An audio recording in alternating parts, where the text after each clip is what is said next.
सगळ्यांचं? काल थोडीशी आपली गडबड झाली, त्याच्यात आता दुरुस्ती मी करत आहे. या संख्यांची म्हणजेच या अपूर्णांकांची आपल्याला जर चढता क्रम किंवा उतरता क्रम अशी मांडणी करायची असेल तर त्यासाठी काय ट्रिक आहे? अंश पण समान नाही आणि छेद पण समान नाही. काय करायचं लक्ष द्या. हा पूर्णांक आहे 2/3. यांच्यामध्ये फरक कितीचा आहे? 1. Very good. यांच्यामध्ये फरक कितीचा आहे? 4. Very good. यांच्यामध्ये फरक कितीचा आहे? 2. ठीक आहे, इथपर्यंत झालं. आता खरी गंमत आहे बघा. अंश आहे ना, अंश त्याच्या पुढे द्यायचा 0.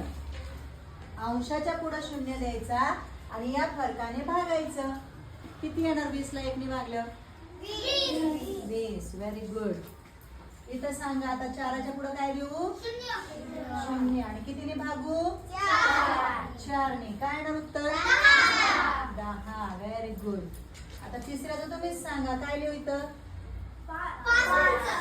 5 आणि 50 आणि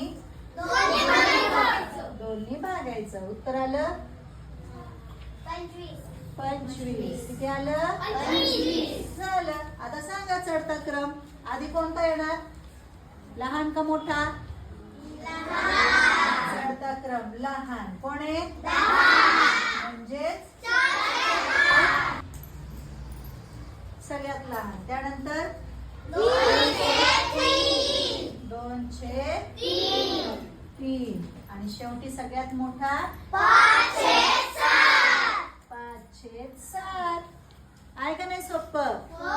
मग आता या अशा प्रकारे जर तुम्हाला चढता क्रम उतरता क्रम करण्यासाठी संख्या आल्या तर पटकन अशी ट्रिक वापरायची. आणि जर पूर्ण भाग जात नसेल तर आपण शिकलेलो आहे, पुढं दशांश चिन्ह देऊन भागाकार करायचा. पॉइंट देऊन 0 वाढून भाग देत राहायचा. त्याच्यातून पण तुम्हाला कळणार कोणती संख्या मोठी कोणती संख्या लहान. आवडलं का? चला मग घ्या लिहून.